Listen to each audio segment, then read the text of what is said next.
taking the time to talk to us. Yeah, for sure. You guys ready? Yep, ready All to right. go. Just wanted to start off by thanking Dave and Nicole Tepper for their trust and support throughout the whole process. They're committed to winning, easy to work with, and just can't thank them enough just for the support through the whole free agent process. Also want to thank the pro department, analytics, Brant Tillis and his crew, player engagement, football ops. Everybody was awesome. The Coach Canales and his staff, they were very helpful through the whole process. So I can't thank everybody enough just for everything they've done, all the hard work that they put in.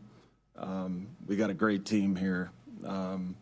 We were able to retain a lot of our own, go outside the building and sign some free agents that we're really excited about. I felt like, having that depth and, and frontline players that we added in free agency, I think it really gives us a lot of flexibility headed into the draft to draft the best available player. So again, I'm just excited about the direction that we're headed, that the franchise is headed. And we're on to the draft now, and that's another exciting time where we can add really good quality players to our roster, and we're ready to go. So with that, I'll open it up to any questions. We'll kick things off with Darren Gant, followed by Mike Kay.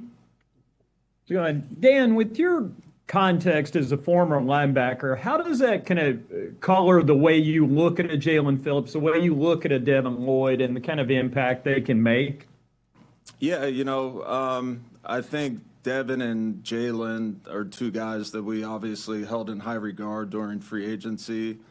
When you look at both those guys physically, how big they are, how long they are, the effort that they play with, the way they prepare, they were definitely guys that we had our eyes on during free agency. Me being a former player and watching them on tape, they have everything that you want in terms of the motor, the effort, the instincts, the range that they play with. So they were really good ads for us and guys that we're really excited about, and they're really going to help our defense moving forward. Do you ever catch yourself thinking, either one of them really, okay, he kind of reminds me of fill in the blank, somebody you were with or somebody you've seen along the way? Not really. I don't really have anybody that I would compare them to. I just know they're two guys that I obviously scouted coming out of college, that I held in high regard then. And to be able to get them in free agency, they're just going to add so much to our defense along with the guys that we already have. We're just really excited about adding them and adding the type of players and leaders that they are in the locker room, the way they prepare, the way they just approach their day-to-day. They're everything that we wanted.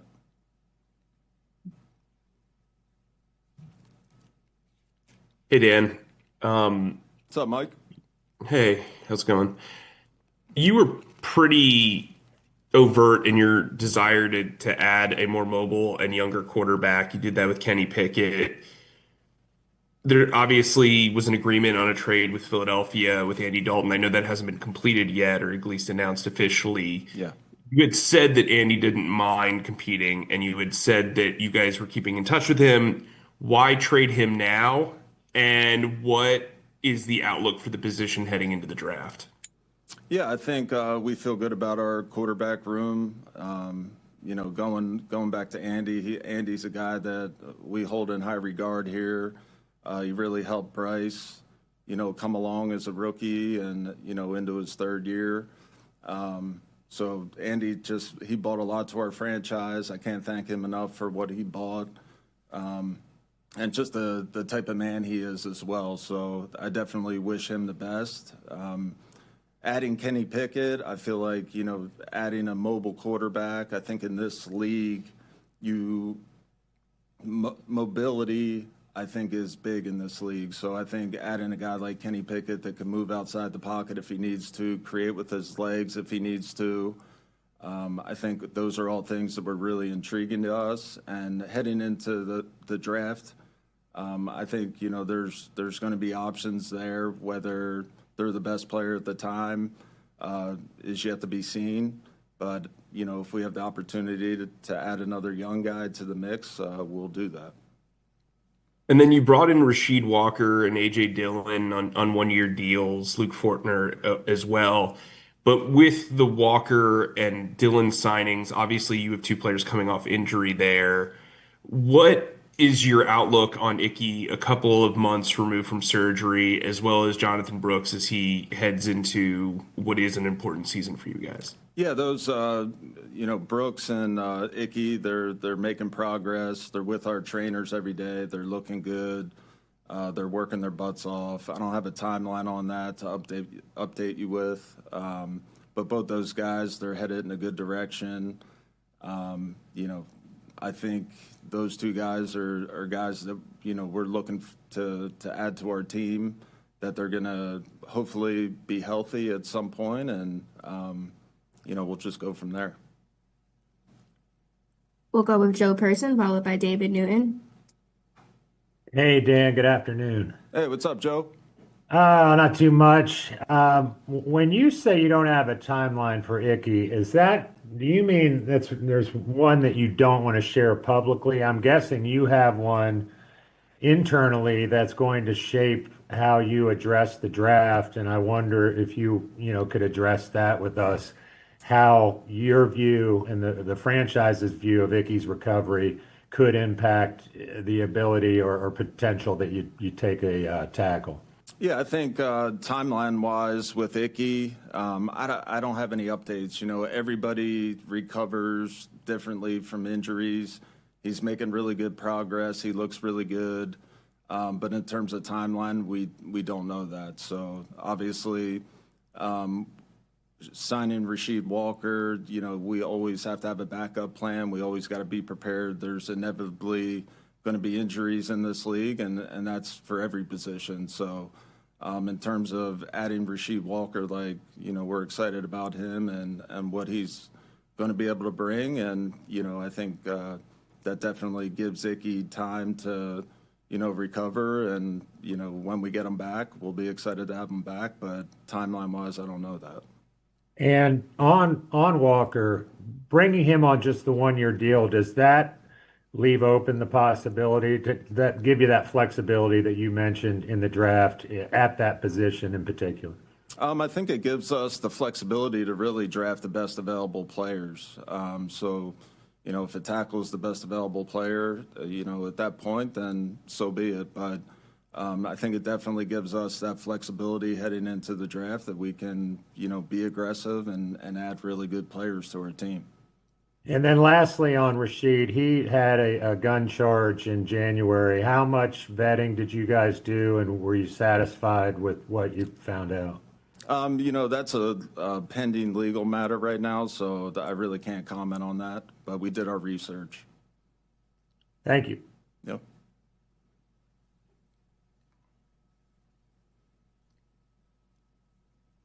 David.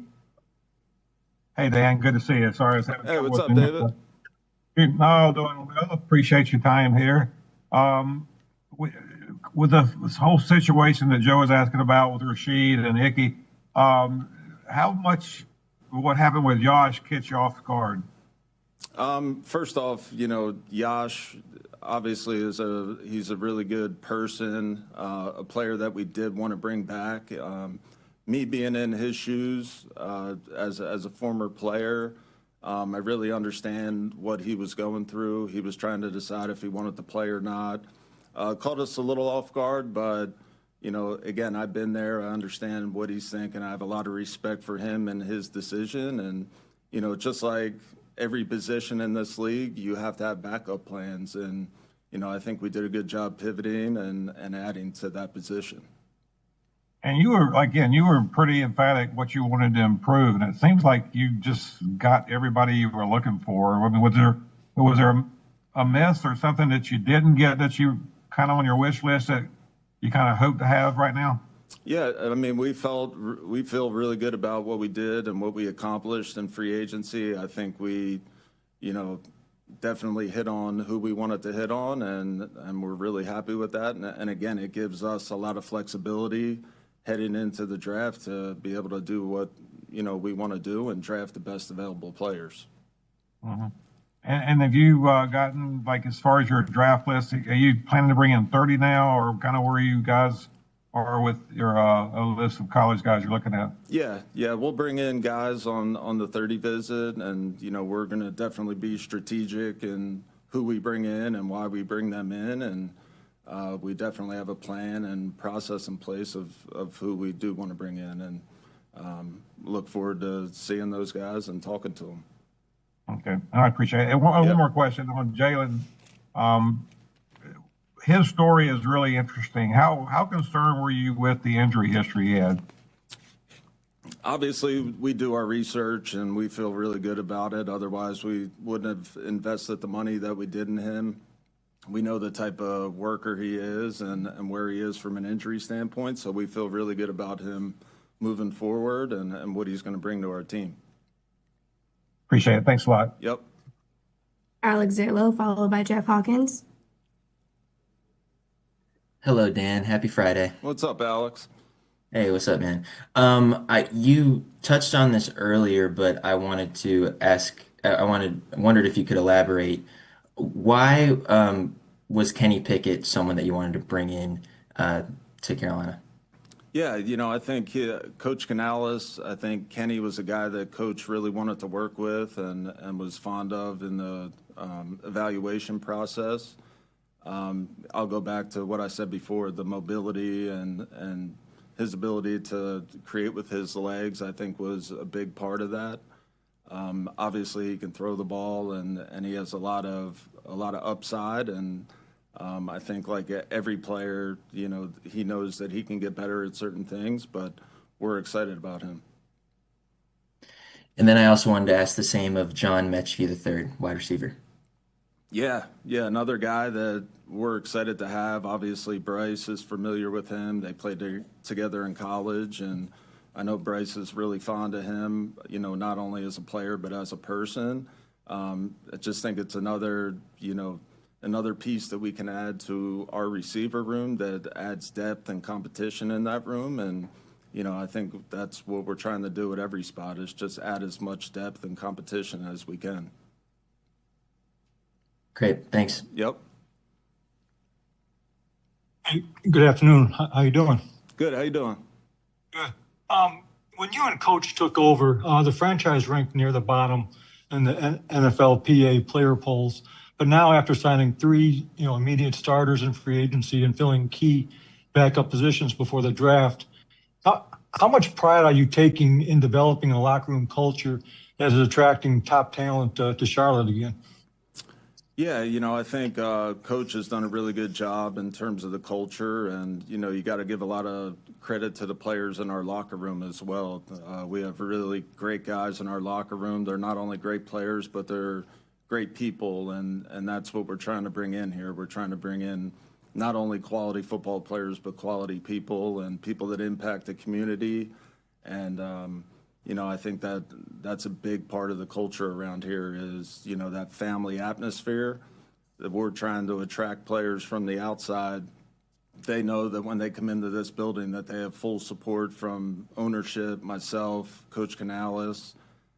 So we're just trying to build that family atmosphere around here to where, hey, we're not valuing you just solely based on what you do on the field, but we also care about you off the field as well. So that's the message that we're trying to send around here. Hey, thanks. We'll go with Cass, followed by Daryl Horowitz. Hey Dan, how's it going? Good. How you doing? Good. Sorry, my camera's not working. Just Oh, you're imagine good. I'm there. You're good.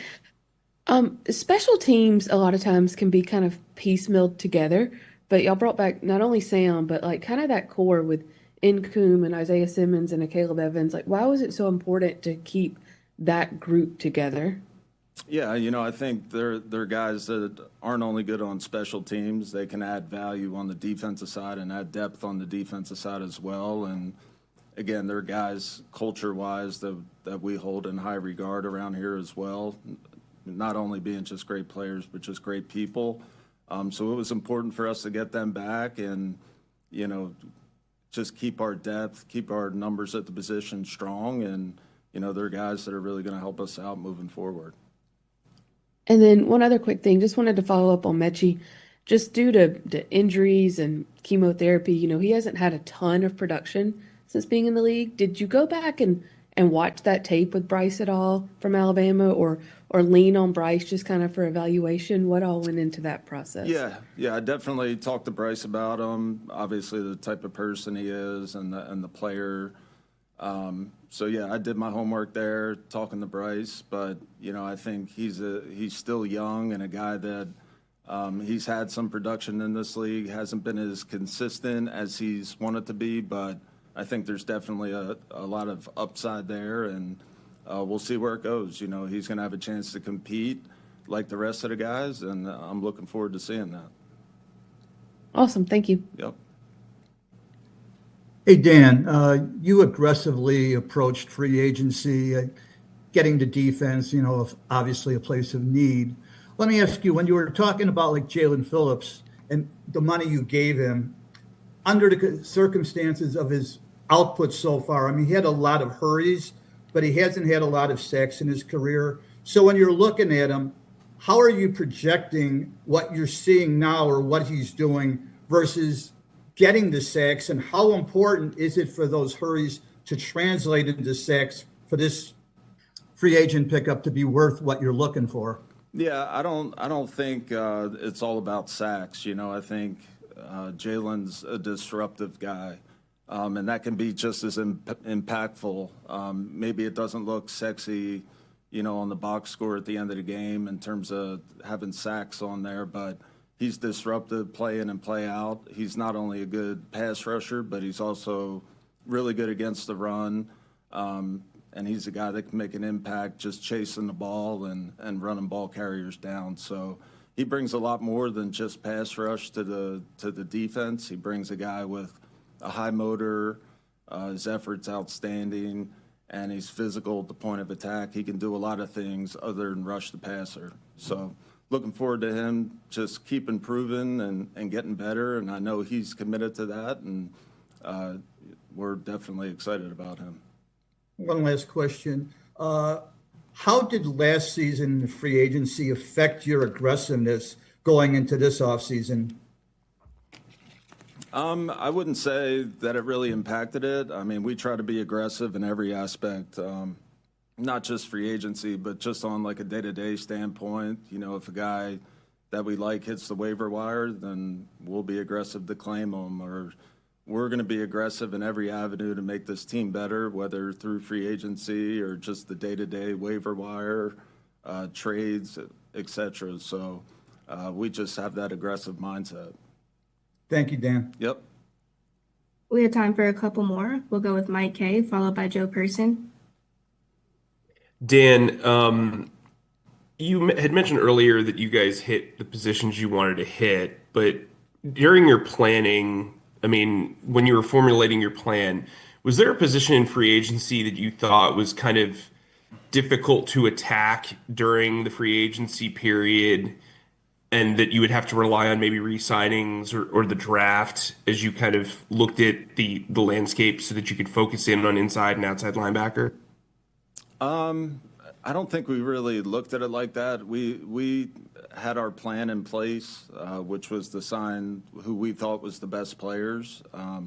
Fortunately, we got that done and feel really good about getting that done and what they're going to bring to our team. So yeah, I feel good about, filling the outside linebacker, filling inside linebacker, and again, giving us flexibility in the draft moving forward. Do you believe, will Jatavian Sanders be, I know he just had ankle surgery, will he be ready in time for OTAs and the offseason program? Yeah, he's making a lot of progress. I think he should be ready. I see him in there every day working with the trainers, and definitely have gotten good reports on him. He's looking great physically. He's working his butt off, so I suspect that he'll be ready. Thank you.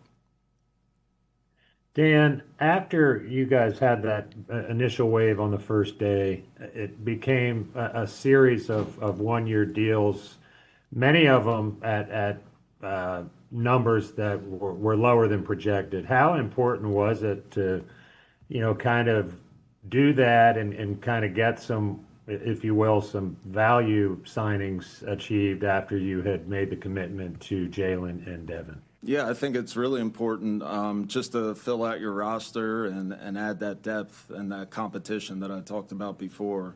So yeah, one-year deals, guys that, we think can help our team immediately, guys that are going to compete, and just add depth and competition to, different position groups. And then you had said a minute ago or a couple minutes ago that you're on to the draft.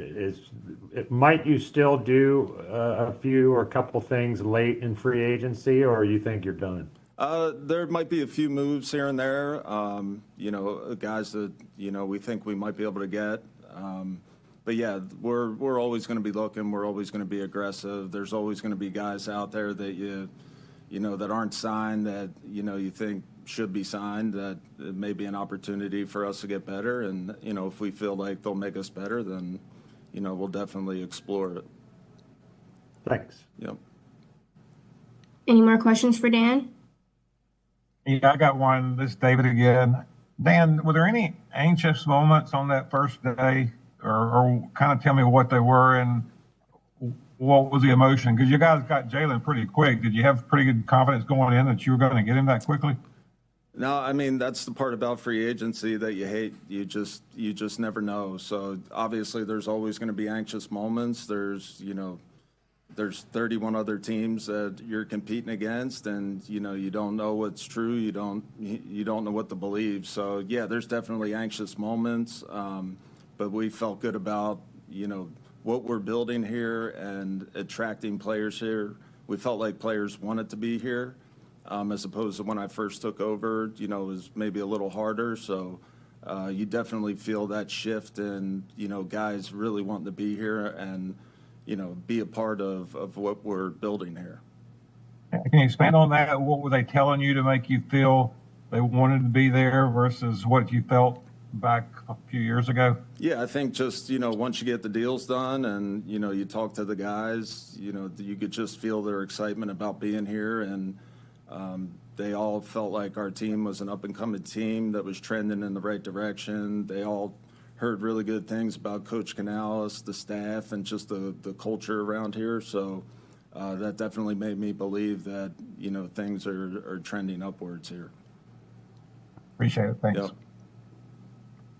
All right, Dan, that seems to be all the questions we have for you today. All Thanks right. for taking the time. Thanks, guys.